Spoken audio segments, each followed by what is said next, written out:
you ready to get started? I'm ready. Let's go. Excellent. Okay, so hello and welcome to the Humans in the Loop, everyone. Today, I am joined by the founder of Beagle, which is the first and only executive search firm dedicated to GenAI. So Tim Dixon, who's with me today, founded Beagle in 2020, and he and his team spend their time helping SaaS companies and creative agencies redefine how talent is deployed in an industry that seems to change every day. So Tim has a long history building and scaling high-performing teams since 2005. Welcome, Tim. It's lovely to have you here. Hello, Heather. Thank you ever so much for having me. I'm looking forward to this. So I'm going to start with, you've overseen more than 7,000 hires in the last 2 decades in your career. What's different about 2025? What's changed in the talent market? Oh, wow. Lots. It's been a really interesting few years, obviously. So in terms of the work we've been doing at Beagle, the last 3 years has almost exclusively been focused on generative AI. Wow. But even within that, there's a microcosm, as I'm sure you've seen. We've moved even within the last 3 years from tool capability much more towards workflow and strategy. But I think really it's just an adjustment. I think we're seeing lots and lots of hiring, some panic hiring, which is we don't have the skills within the business, and then that's not necessarily the best fit. So then some retrofitting in and around what good people look like and how that fits into a culture. So I think there is a rush to make sure that the right people are in the right businesses. But I think bluntly, there are lots of businesses that perhaps haven't thought through how AI fits their strategy rather than how do we hire for AI. Yeah. So I think a lot of the work we do is guiding businesses on how AI will have an application within your strategy rather than let's just bolt on as much AI capability to your existing business as we can, which inevitably won't fit. Yeah, absolutely. So in terms of, aside from hiring to plug AI skills gaps without thinking about the strategy, what are employers getting wrong at the moment in the GenAI recruitment space? Yeah, that's an interesting question. And I think there are a lot of employers that are getting things right, which is an openness to engage with AI. But AI, by its very nature, of course, makes certain things top of funnel much easier. So I think where things can go wrong with AI and hiring is if you remove too much friction from the application process, because it just becomes an incredibly sticky and onerous process then. We see lots and lots of organizations, openly using AI within the hiring process, rightly so. It does an amazing job in places, but actually, are you thinking all the way through to the bottom of the funnel? Great example is, we've talked about applications on LinkedIn, which now are so easy. You could very, very happily canter through and apply to 100 vacancies in a few hours, and that's great. But of course, the impact on talent teams, recruiters, or heaven forbid, a person who's put out a single advert hiring for a small business, you are moving that burden over to those teams. And the real watchword for us at the moment is we're massive AI advocates. Of course we are. And AI does an amazing job for us. But what it doesn't do, of course, is highlight the people who are likely to say yes. So, the humans in the loop, obviously, are a very, very important part of the process. So I think it isn't looking to replace people with AI. It's looking to enhance them. That's really the core message for us. Yeah.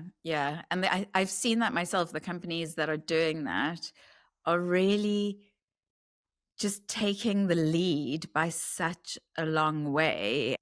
And I think that there's this almost like a punishment for the over-enthusiastic early adopters who've just launched in and, tried to build sales teams using AI agents so that they can get rid of all their people. And it doesn't work, and it wastes a huge amount of time. It's very, very demoralizing for anybody in the team to hear the CEO talk about getting rid of people and replacing them directly with AI.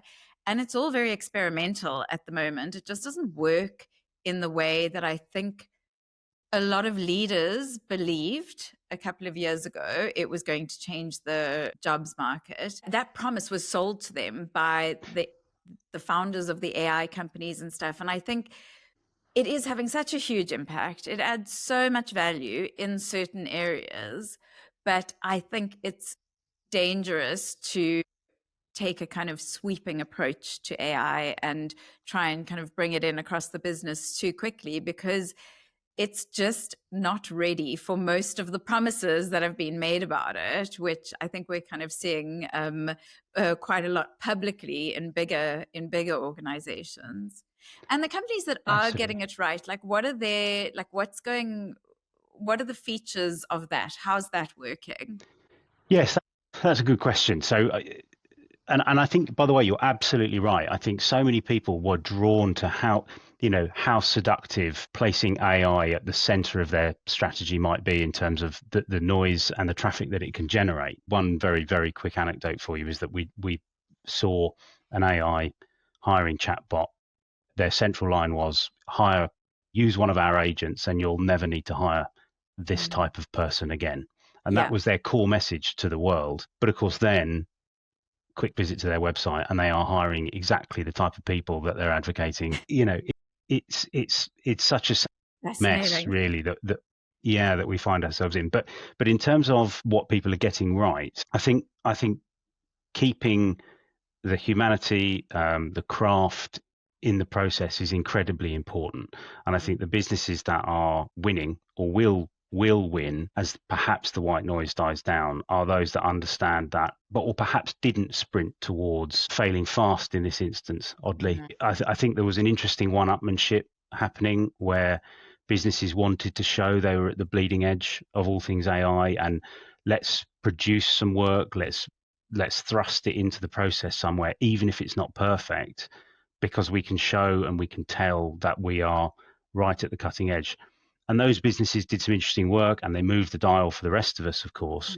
But I think the really interesting businesses, the one to watch, are the ones that are conservative with a small c, cautious about the impact that it might have, and understanding that quality comes first. Really excited for those businesses in 2026 to see what they come up with, really. I think there's some very special ones out there.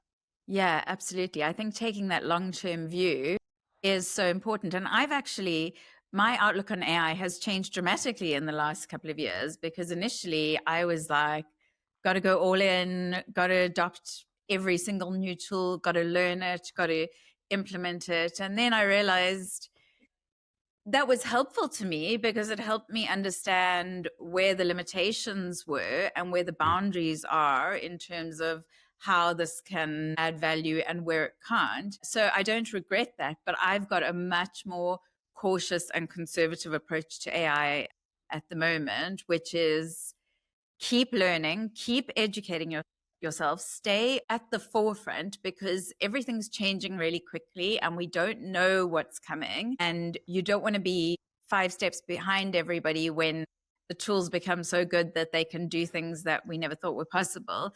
But equally, there's a lot of frustration. Hallucination is a big issue. And that means that a lot of AI tools can't really be trusted for meaty stuff. And actually, when I first started learning about GenAI, I was working in the marketing agency space.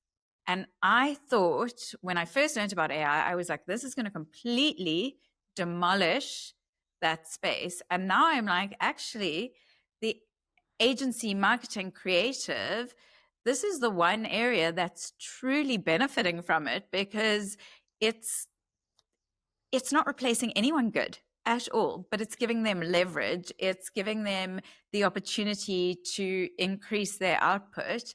And it's not, I thought initially it was going to level up. Everyone who didn't know what they were doing was suddenly going to get good at marketing.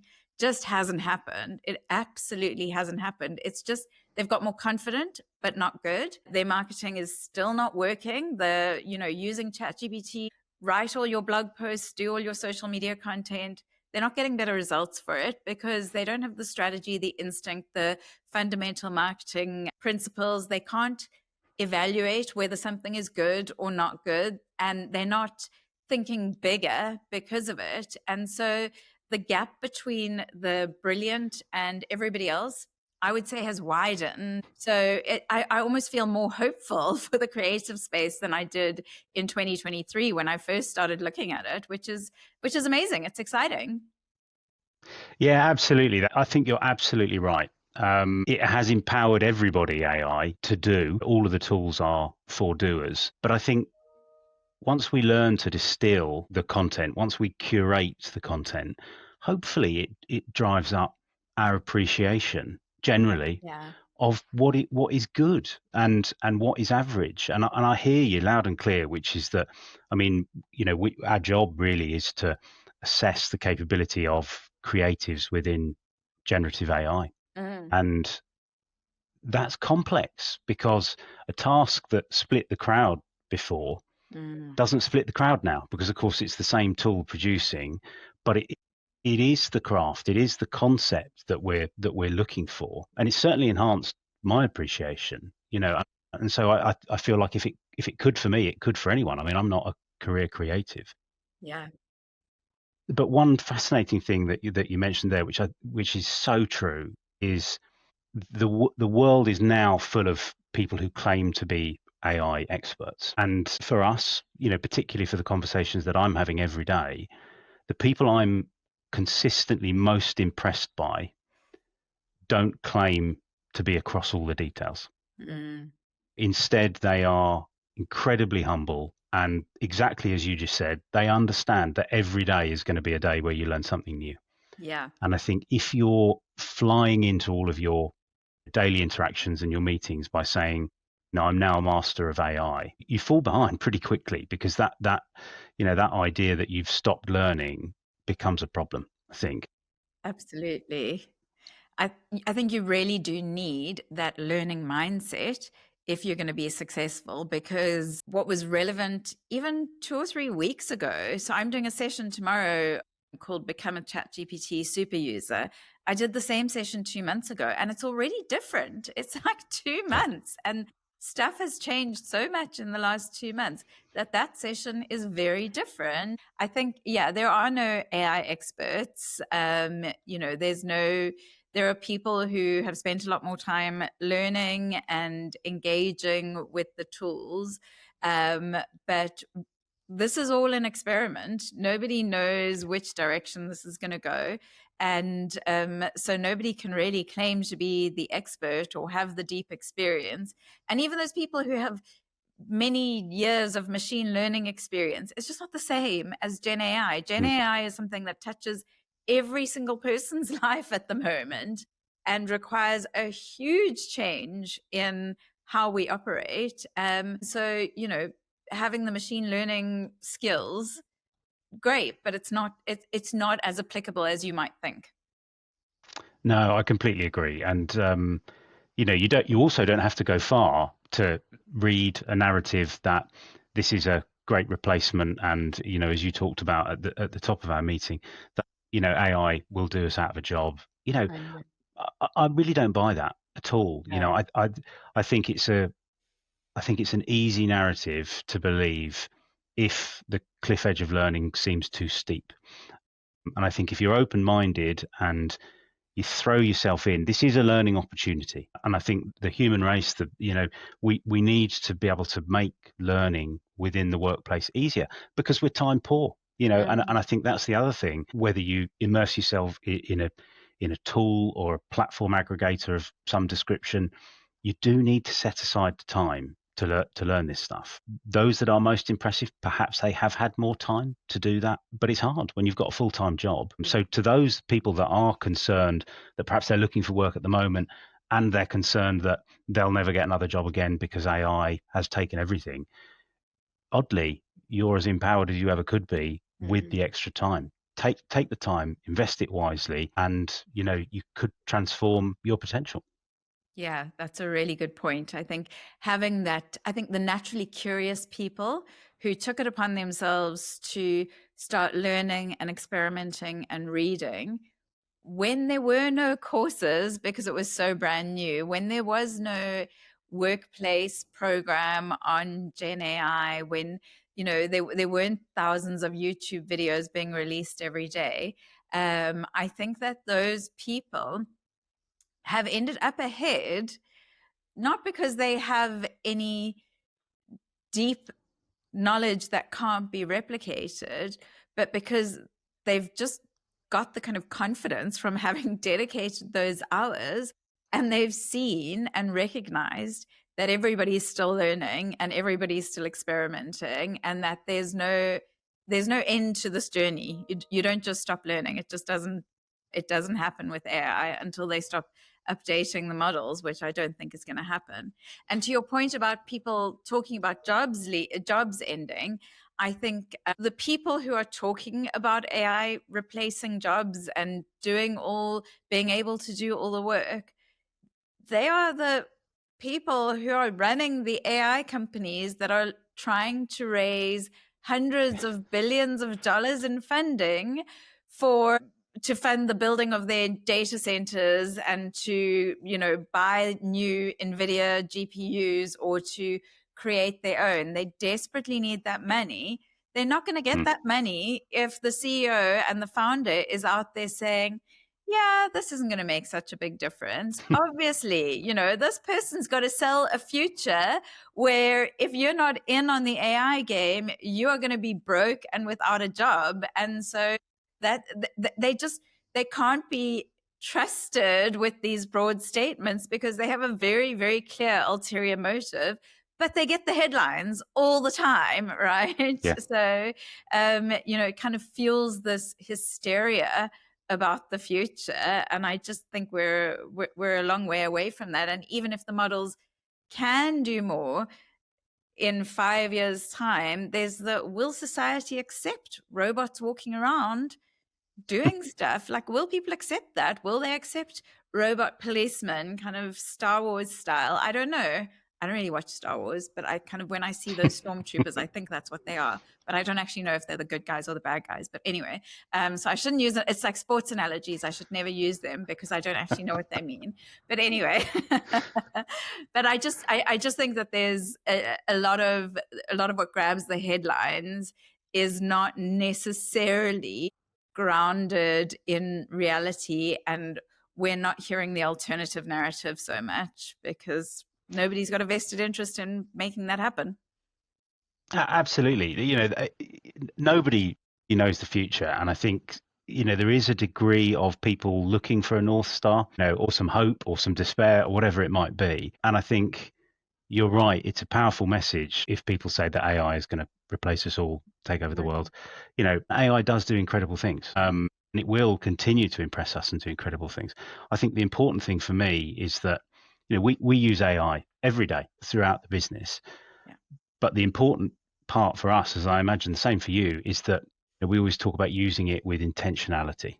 Yeah. Rather than switching your brain off and letting something else decide, which is all too easy, with something as powerful as AI. It's very important that you engage your brain, I think, and think, right, what do I want out of this? How am I going to guide this process? Rather than, we all see it every day, emails written entirely by ChatGPT with very, very little guidance from the person who's crafted it. And, increasingly we'll spot that stuff, all of us at every level of society, we'll clock that. So I think it is important to have intentionality when you're using AI. And then it is liberating. Yeah, absolutely. So can we go back to your business? You say you're using AI every day. How has AI changed obviously in terms of like what you do? AI's transformed that because you're GenAI executive search, but internally in your business, what are the biggest use cases of AI within your business at the moment? Yeah, so I think that the two areas that we've had most impact with AI is very much the top of funnel stuff for us. We actively use AI not to capture more, which I think is the seductive stuff that I sort of talked about. it's easy to think it's a numbers game in any kind of search and or recruitment industry, which is that you attract more people, that means you're doing a better job. That's not true. Really, the impact on any business of not in, if any business only surprises and delights 1 or 2% of the people that come into contact with the brand, that brand is doomed. Across 5-10 years, you're in deep trouble. So we've used AI to have an impact on the top of funnel to make sure that we are very, very careful about exactly who we are targeting, who we're speaking to. Yes, of course, making sure that applications are on point. That's really important to us. We've run a few. AI is brilliant for that. But we've run assessments on retrospective assessments as to how AI would have performed had we used it 3-4 years ago. And actually, it does the long list stuff incredibly well, but does fall a little bit flat still on shortlisting, because of course so much of the shortlisting stuff we do with that human pattern recognition. Absolutely. So very much top of funnel stuff for us. AI is incredibly useful. And then also, I think the other broad brush use of AI for us is tackling complex stuff, things that perhaps I might not have felt comfortable tackling on my own in the past. We're a relatively small footprint business. I've come from a very, very large business in the UK to running a smaller company with sort of 8 employees. And that traditional pathway for us would be, as you scale and you encounter complex problems, you then inevitably need to broaden the type of people that you employ or the type of expertise that you bring on board. So that's been very helpful. Although I am very mindful that that of course does change the landscape in terms of who is hired, who we're reaching out to for advice and for expertise. So I'm conscious to try and balance that. But I would say it gives me incredible confidence tackling things for the first time, which is a lovely and very empowering thing. Yeah, absolutely. I find the same. It gives me a lot of support on a day-to-day basis, just thinking through something that would have potentially taken hours to kind of narrow down where I wanted to go with it. I can get through that process a lot faster with AI, which I find, incredibly valuable. And I think as a smaller business, the opportunities are so much bigger because you have so many fewer constraints. So there is a big opportunity there, although there's a lot of research that says that enterprises are benefiting more from AI than smaller businesses, but I'm not convinced about that at the moment. So we will see. And I guess it depends on the type of small business, doesn't it? So in terms of the future, when it comes to AI, what are you excited about? Oh, that's a good question. So what am I excited about? I'm excited about AI breaking new ground. That, I think, is what I'm excited about. I've seen lots of fascinating, really interesting, brilliant reproductions of what humans can already do, which is great. Done at speed, we can save money. All of those headlines are brilliant, but not groundbreaking for me. I think, the stuff that I'm really interested in is what can AI do for us that we've never done before? Quite a lot of my world, of course, is working with creatives as well. And so these are the really big questions. Is there a cultural moment out there for, AI that might drive a particular advertising campaign, something like that? I think that's the stuff that I'm really interested in. To your point about impact on businesses big and small, I agree with you, actually. I'm not completely convinced that AI won't level up smaller businesses more significantly than larger ones. I think the scale of larger businesses makes change harder. So I'm interested to see the resurgence of small next year. I think that will be really exciting. Businesses that are light on their feet, can make decisions quickly, and fundamentally can agree.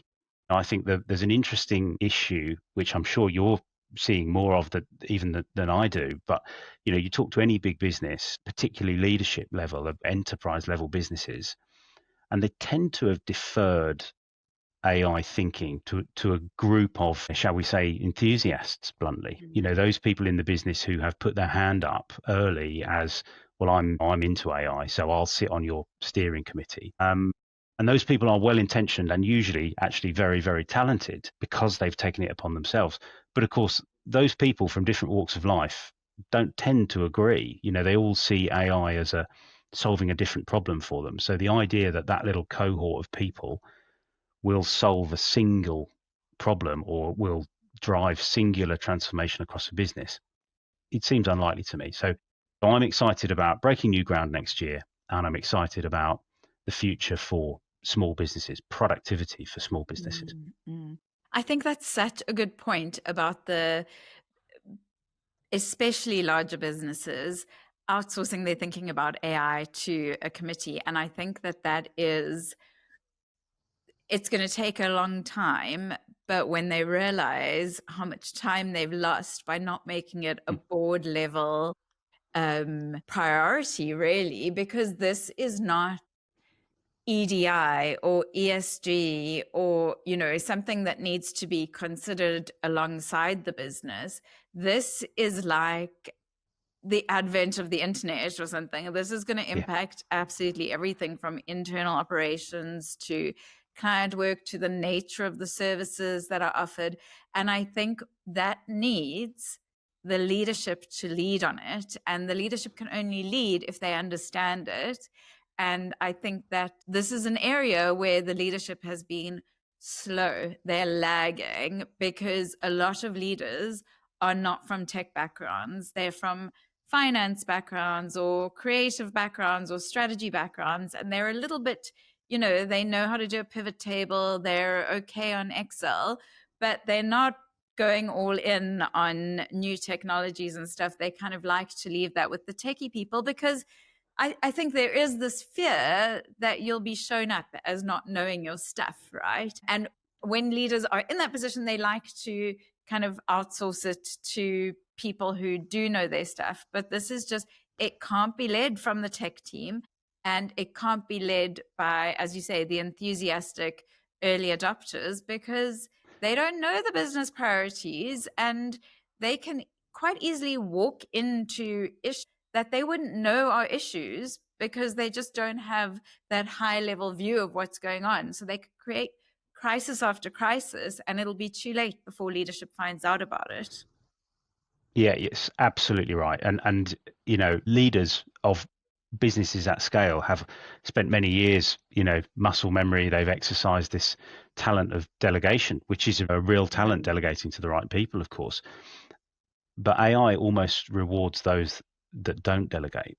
It has to be something that you roll your sleeves up and learn. And that brings us right back to what we were talking about earlier around humility. I think it's an incredibly brave leader that stands up and says, right, I don't know this stuff. I'm not across it. I've sat with businesses who have asked for, help and our guidance, and, we're very, very happy to help them. But then their public face, they need to be telling the world that they and their business are experts in AI. And that's a very, very difficult thing to reconcile, the sort of internal and the external language. But I do believe that leaders should be more vulnerable. They should be more humble around their AI capability. And then perhaps the big boys and big girls will catch up with the smaller ones. But I'm very sure next year is all about small. Yeah, we shall see. Absolutely. And I think when it comes to boards, you have like board members are typically recruited for their domain expertise and their experience. You are recruited to the board of a finance company because you have got many years working in finance. But I think if you have an AI blind spot, you're going to put the whole board at risk, because what happens is people are exposed to AI initially and they're very impressed, and because it is impressive, and they don't know the questions to ask. They're just impressed. And then you get this like super excited, let's go all in kind of thing. But if you don't understand the risks, the where your data is going, the hallucinations, the biases, the lack of transparency, the fact that these models are mostly built in the States where GDPR isn't a thing, and that means that we've got to think differently about how they're used here, then I think that those are all risks that will compound and end up falling on the board, which I think is something that board members need to be aware of. They've got to step up. It's very important. So if you're excited about small businesses and AI pushing the frontiers, what are you worried about when it comes to AI? I think I am worried about the exposure to the workplace that perhaps I would have had 20 years ago. And I really think it is incumbent on all of us to answer that question.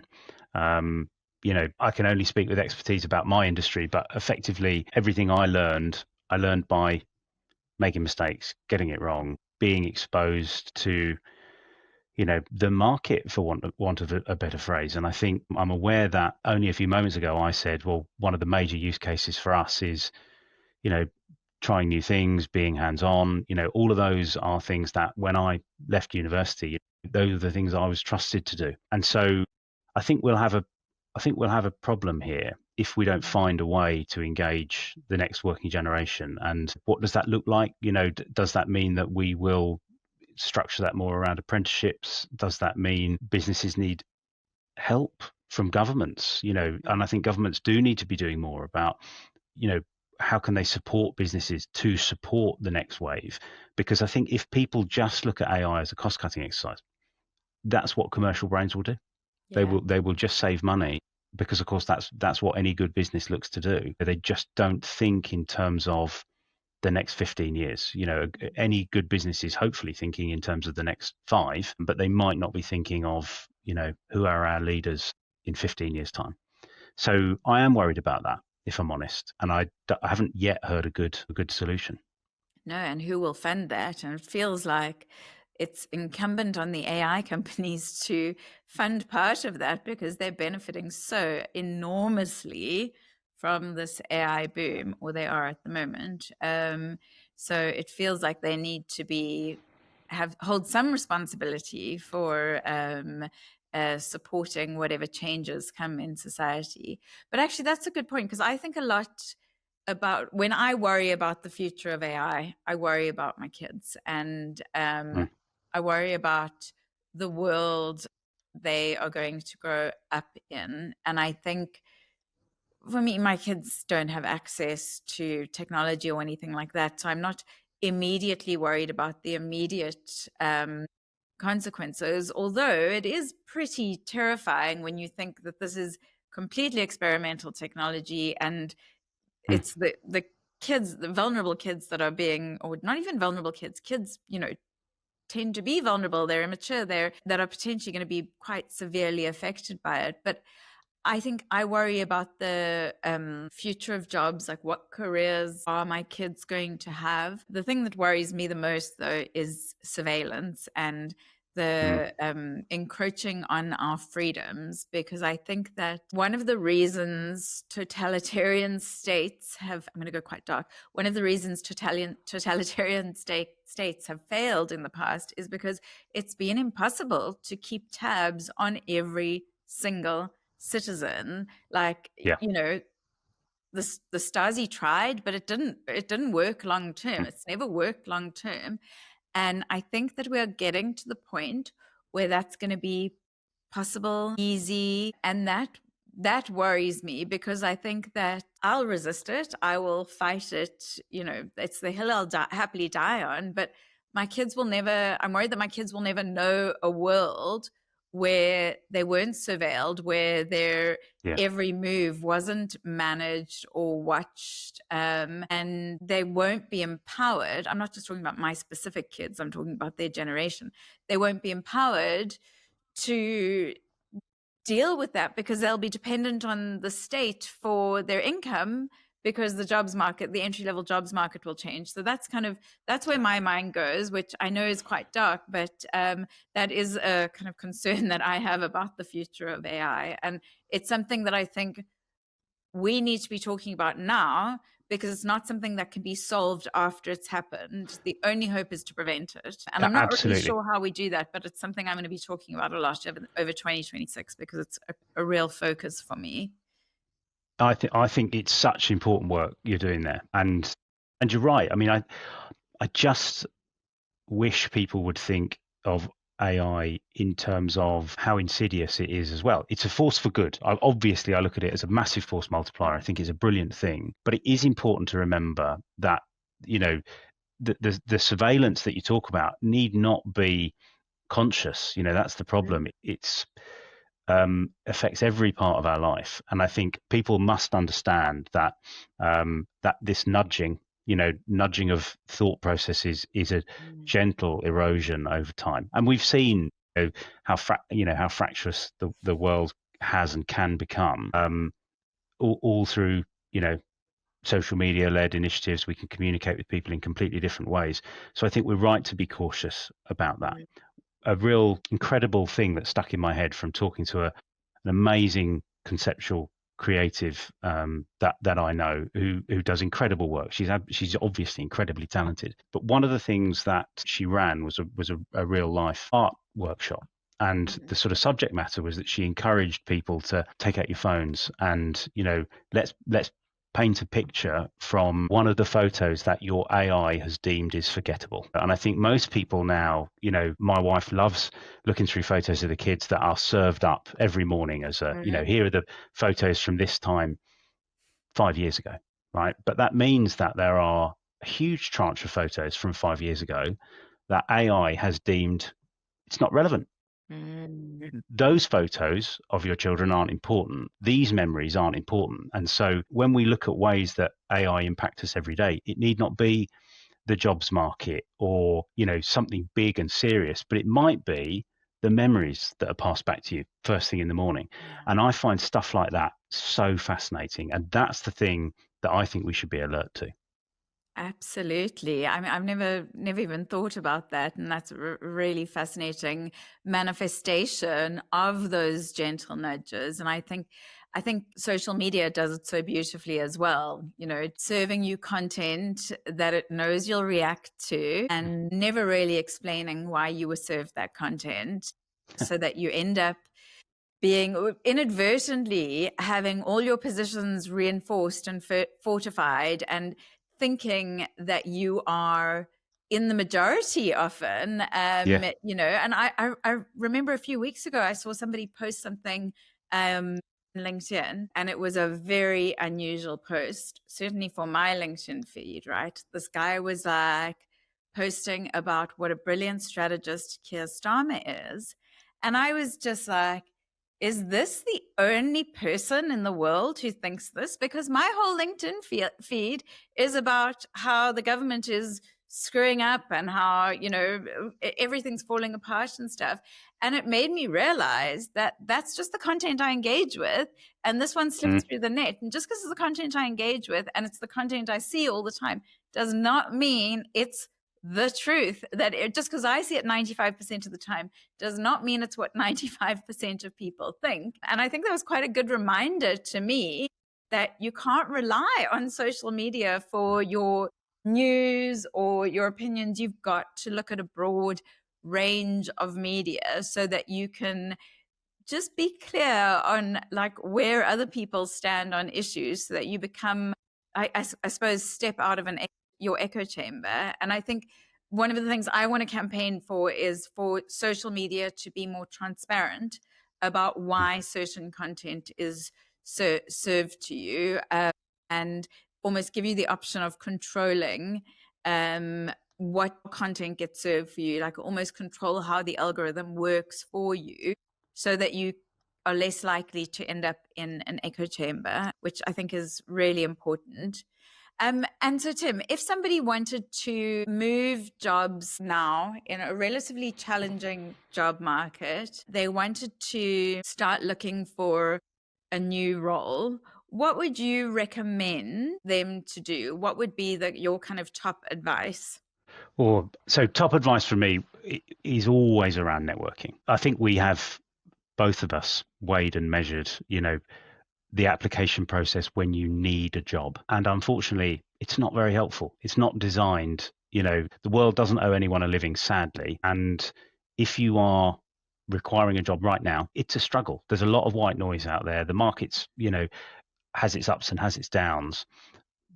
But the best thing that you can do is to be networking with the people that you would love to work with if you ever did need a job. And I will tell anyone that will listen that the best thing to do is have some people that you aspire to, that you would love to work with, a particular company or brand that you think is absolutely fantastic, and reach out to those people, and not with an agenda, just to say, look, really admire what you're doing, I'd love to learn more. People love to share. People love to share wisdom. People also don't love to be asked, if they feel there's a consequence. I desperately need a job because I've got to pay the mortgage. Doesn't tend to land as well as, I'd really love to learn more about how you delivered this. You're a real superstar in my eyes, and I'd love to learn more. Do that now. And if you do that now with half a dozen people who you're genuinely impressed with, if and when the time does come that you're looking for a new challenge, that challenge will find you. I think that's really good advice. Most people are quite generous with their knowledge and their time, but they've got to be asked in a way that doesn't get their back up. So that really resonates with me. So before we wrap up, it's been really brilliant having you on the channel today. And the talent market is, of course, changing so much faster than most people realize. GenAI is lifting the lid on established practices across businesses. And yes, tech expertise is really important, but change readiness and adaptability and the ability to learn are just those really, really sought after skills. And I think that's what you, Tim, and your team are seeing every day. If people do want to get in touch with you, what's the best way for them to do it? Should they go to the Beagle website or go through LinkedIn? Either. Yeah. If people want to have a chat about the best way to present themselves, anything at all, really, again, I have absolutely no problem sharing, any knowledge. Drop me a line, go to our website, which is beagletalent.com, or find me on LinkedIn, drop me a message. Let's talk. Excellent. Well, it's been really lovely chatting with you today, Tim. And thanks again for coming on the channel. No, Heather, thank you so much for having me. That was fun.